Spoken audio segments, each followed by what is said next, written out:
Good morning, good evening, wherever you are in the world. Right now, we are in Cambodia, and life is quite magical. Being able to travel and just experience the world how we really want to experience it. We were able to break free from our jobs and escape the West and come and see how other people live in other parts of the world. And to be honest with you, this isn't a touristy vacation for us. We've been gone for 2.5 months, and we are basically coming to learn. It's been like a student of life, like a class in the education of Earth.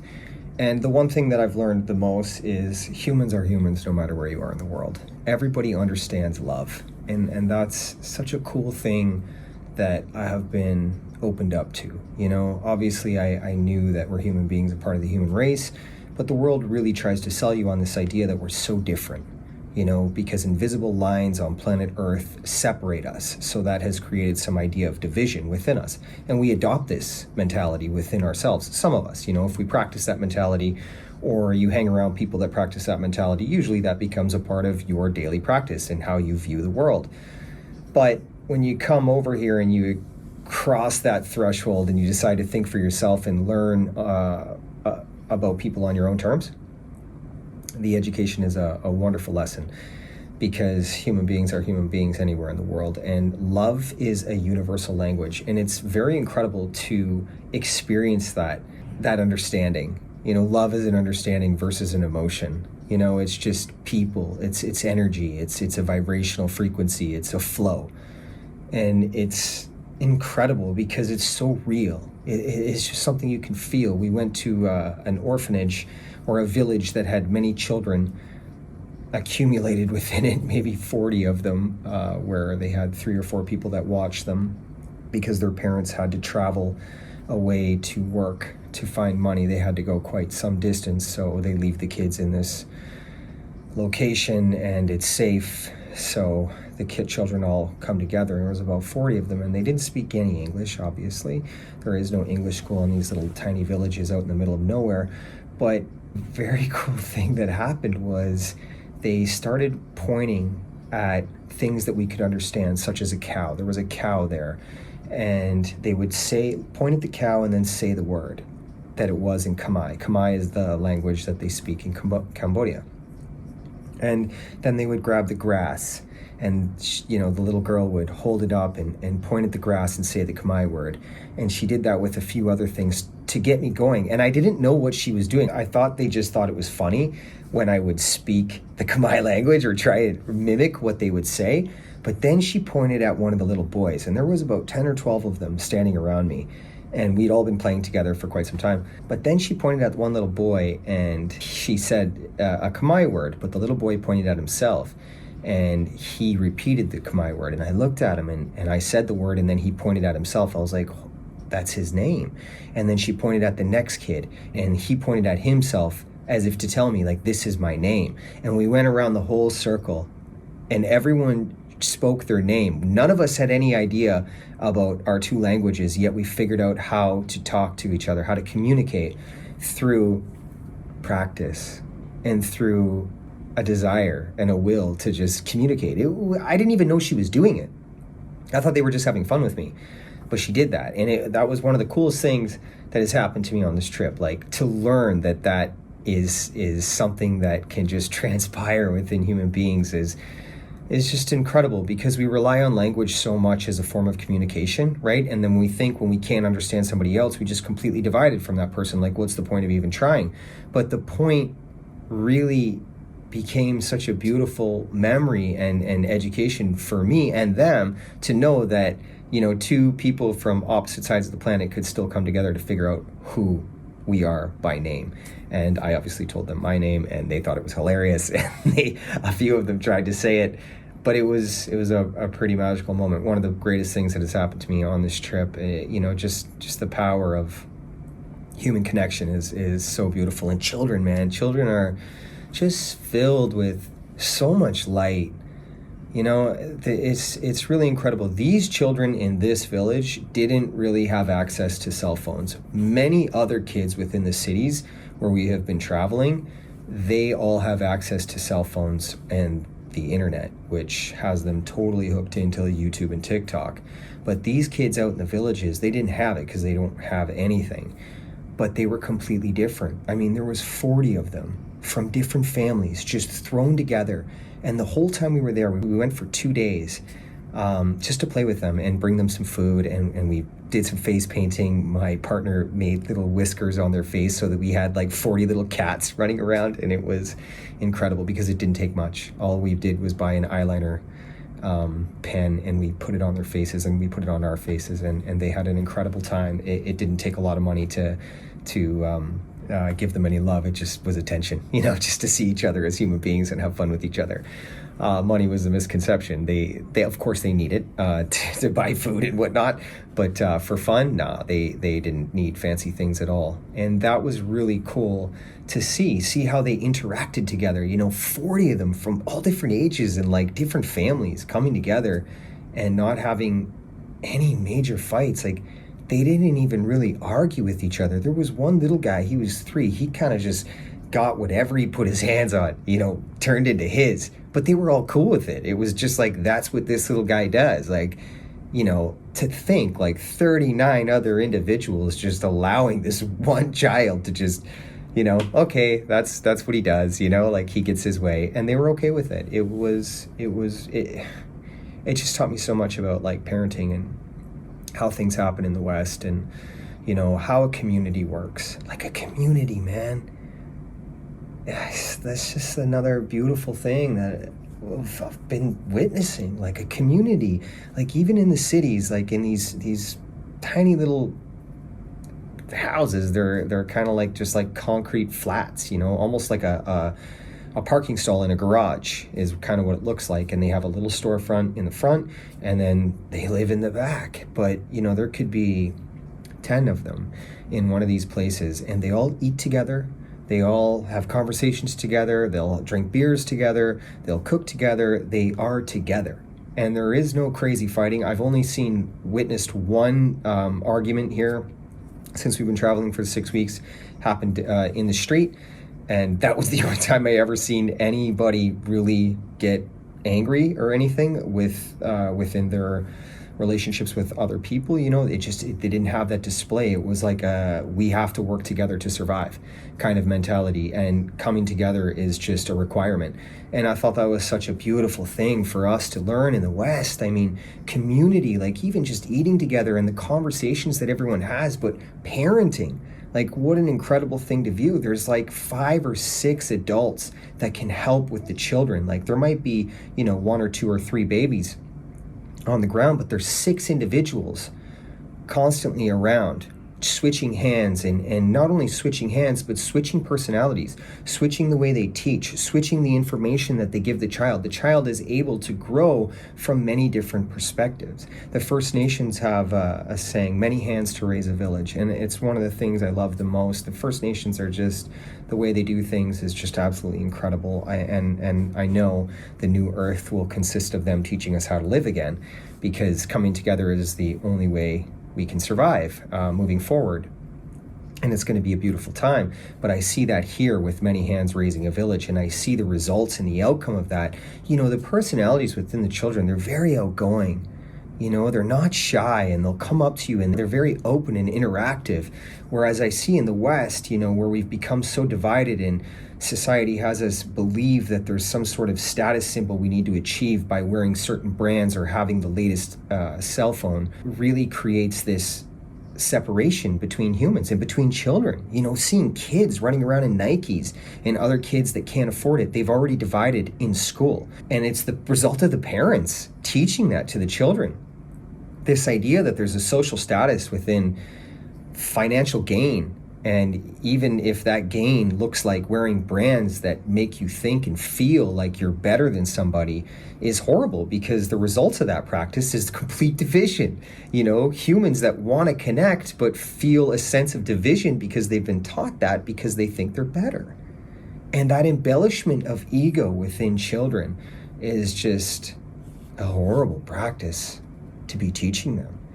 And it's just an observation that we have to become aware of as guides or parents. You don't have to be a parent to absorb this information at all. No.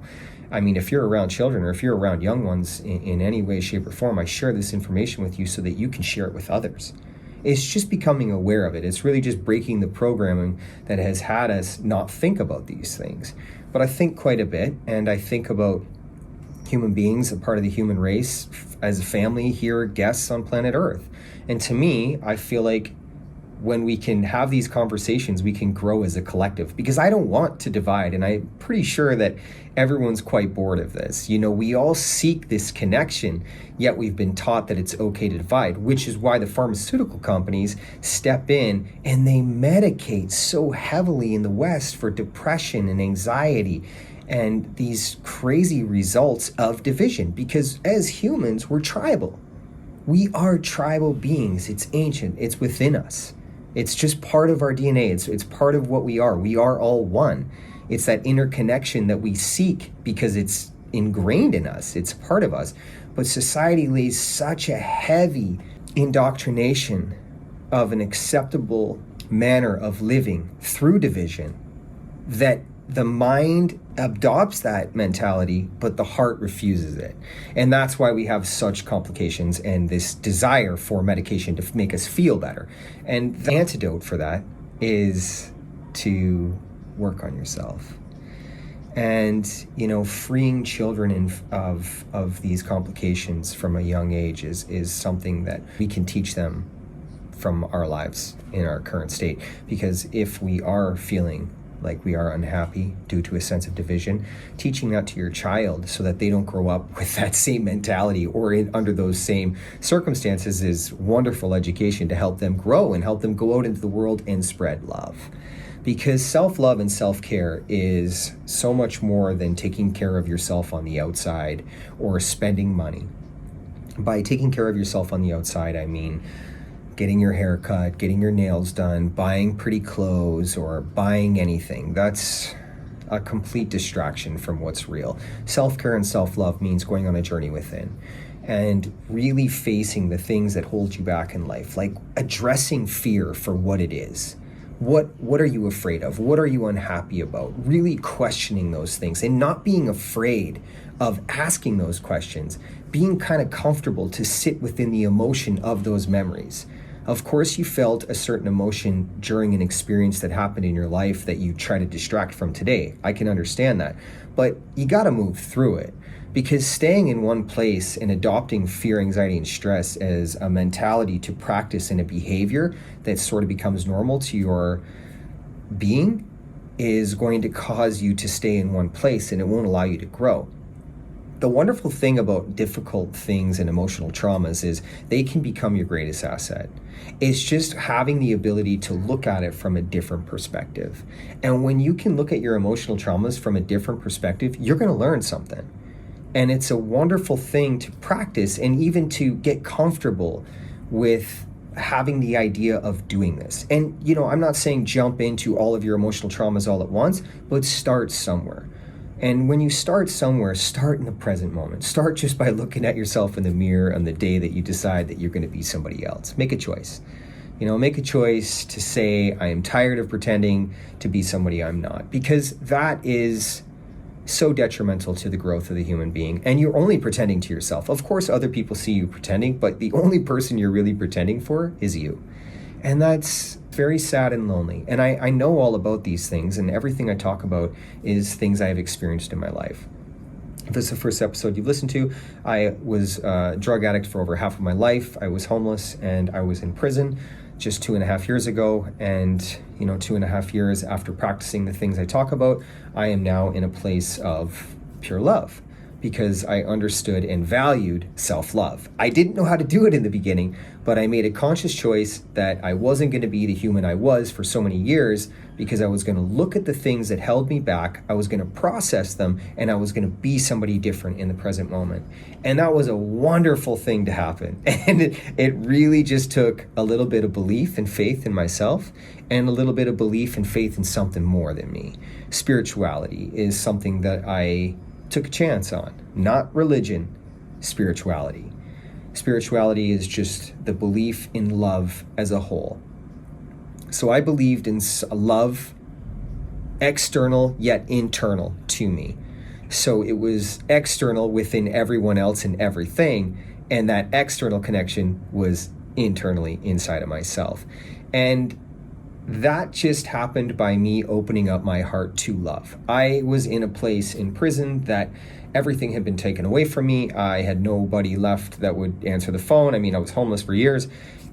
I lost my kids. It was a really dark place for me. But the thing that had happened is I lost myself. I was living with a lack of love for so long that I had brought myself to that place. So that was my darkness, right? You don't have to be homeless or addicted or in prison or anything like that. The association that we can make together as human beings is living with a lack of love. Now, living with a lack of love for myself brought me to that prison cell. It brought me to half of my life using drugs to distract from communicating or processing the emotions that were holding me back. So I got to do that when I was in prison. I made the choice to do that, and it was as difficult as I made it. I was really, to be honest with you, I was grateful to be in that place. I was removed from the responsibilities of the external world, and many people would say wow, jail is not a place anyone would want to be. I will definitely agree with you, but at the same time, it was a wonderful place for me to be at that time because I was ready to move forward with my life. So I had a chance to start over again, as we all do. Everyone has a chance to start over from any position or any place that they are at in their life. I mean, if you're sitting in your home or your living room or your car listening to this, that's a much better place to be than jail. I can promise you that. You have access to a lot more things that I didn't have access to. But at the same time, you can make a choice wherever you are to be somebody different and to try something new. Processing emotions just comes with practice. It comes with an allowance of self to feel something, but detach from the feeling and learn from the experience or memory, because there's education inside of every experience we have.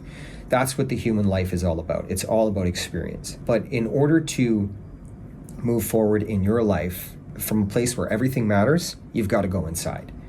And it's only as difficult as you make it. Practicing distracting from your emotional traumas will make it harder and harder and harder. And the most precious thing on the planet is time, because we only have a period of it. And the most beautiful thing about time is what you do with it.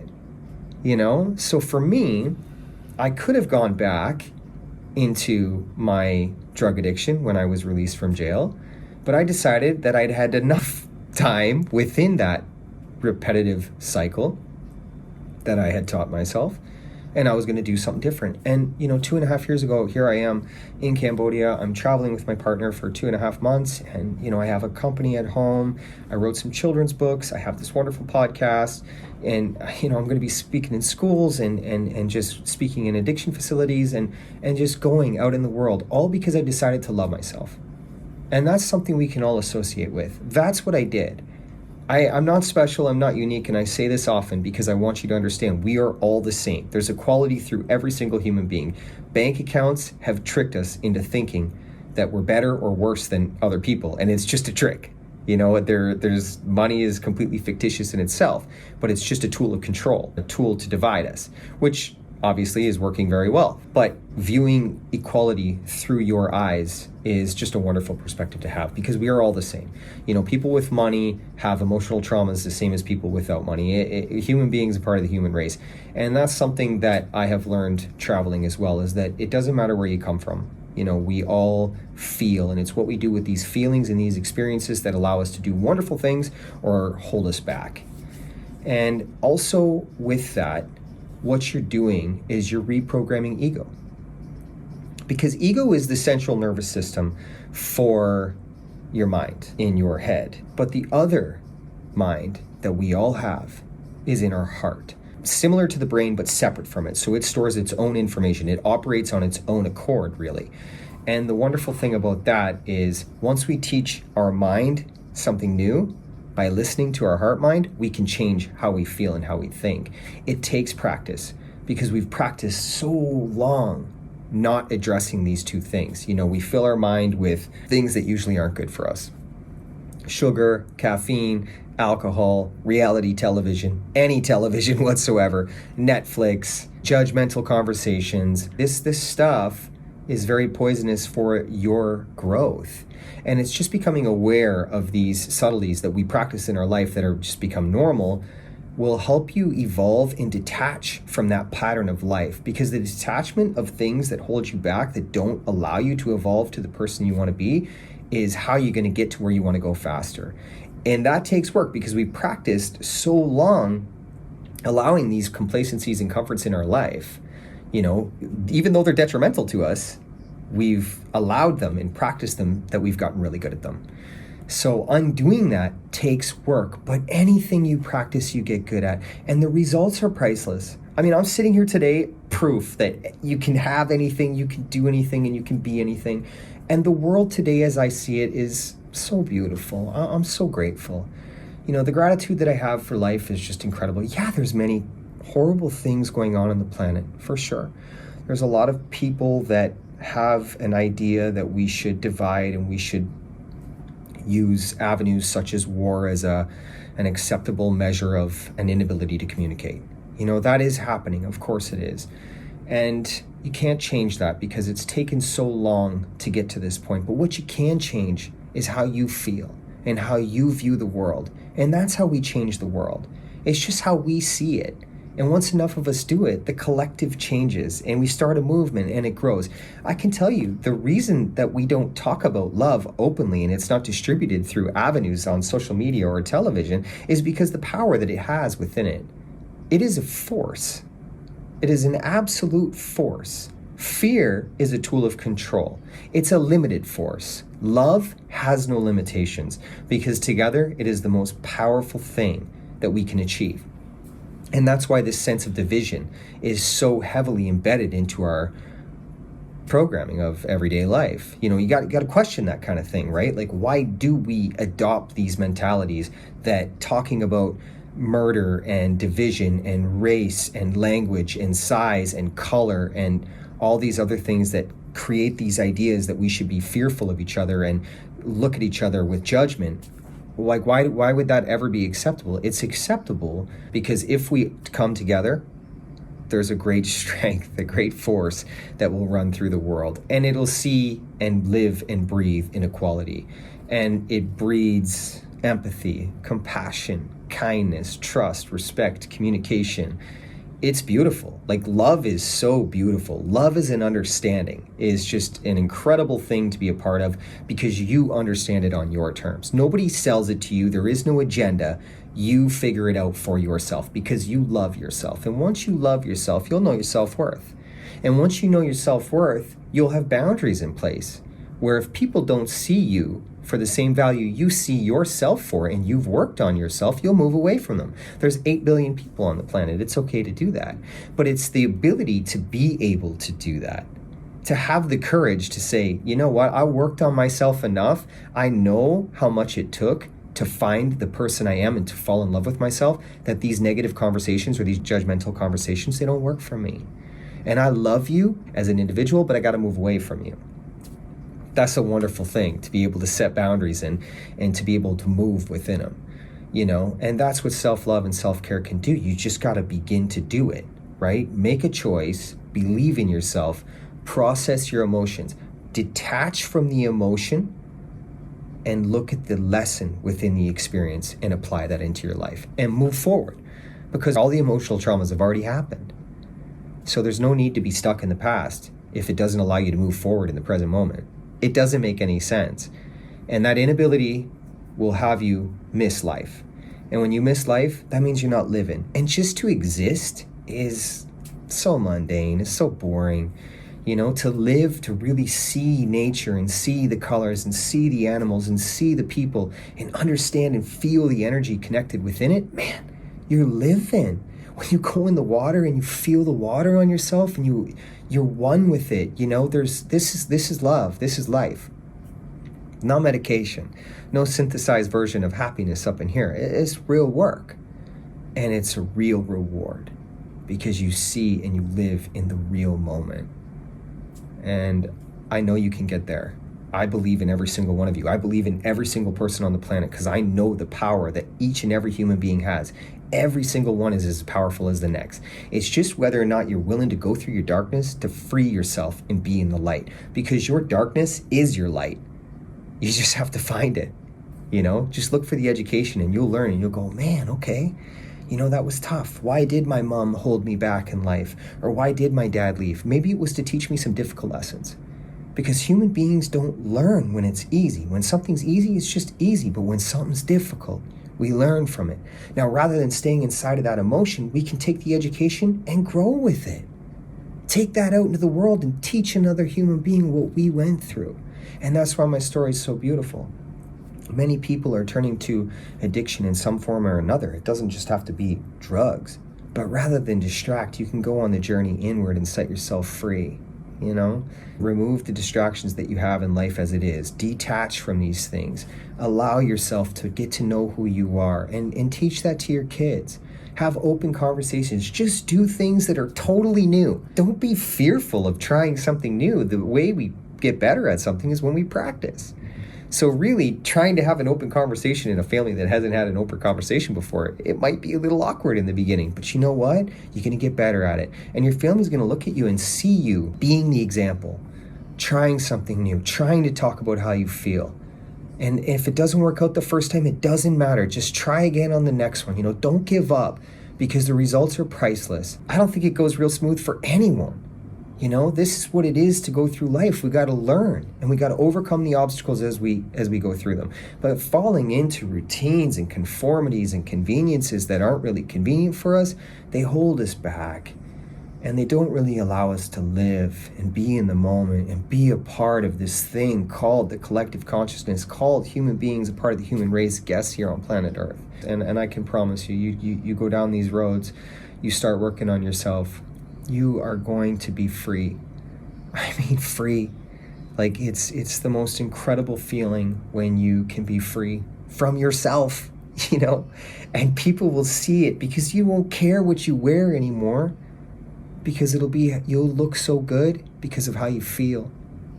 And when you wear that, it's just a beautiful thing. I'm telling you, if you saw my prison photo 2.5 years ago, you would never believe that this guy is sitting here today. And I'm going to get this prison photo to show everybody. It's quite a process to do. But I mean that. I was homeless for years. I used some serious drugs for over half of my life. And I accepted love into my life, and I opened my heart up to love. And this is what you see, and it's honest and it's authentic. The earlier episodes will help describe the journey into self-love and self-care a little more, if you're serious about taking these steps into your life. As we go forward, all these episodes will result in the benefit of your personal growth. And I always share from experience, and I will never sell you anything. I just want you to grow into love, because love is free.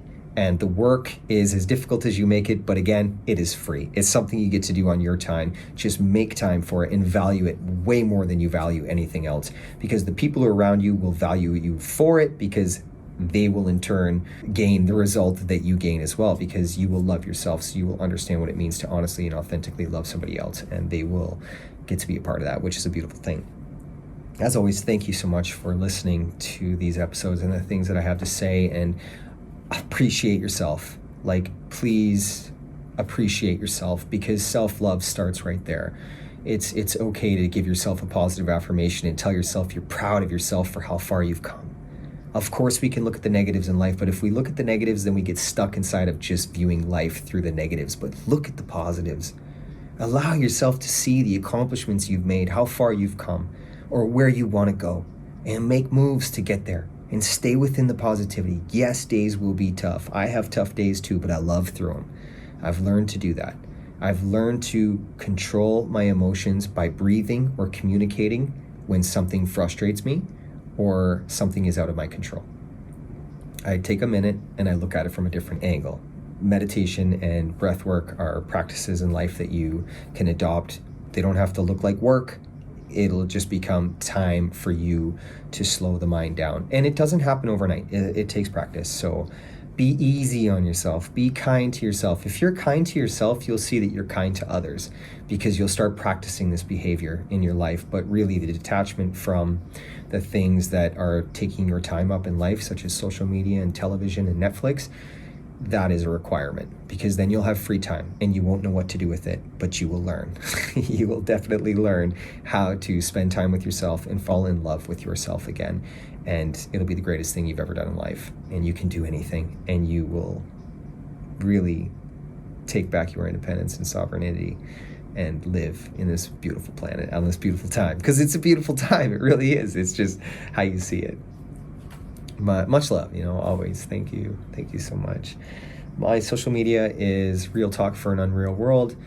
That's my YouTube, my Facebook, and my Instagram. Real Talk, the number 4, Unreal, is my Twitter, and my Gmail is realtalkforanunrealworld@gmail.com. And if you're going on this journey of self-discovery, please email me. We can go back and forth if you can't seem to get around something, or if you need help seeing something a different way. I offer perspective. I can listen, whatever you need to do, even if you just need to vent. If you've got somebody that you know or you love that's in a period of addiction or is addicted or has mental health issues or anything like that, please email me. I have extensive knowledge within these things, and I can share how you can help and how you can see from maybe through their eyes, because that sometimes gives the mind and heart peace of mind. Thank you so much. Have a wonderful day. Enjoy life. Ciao.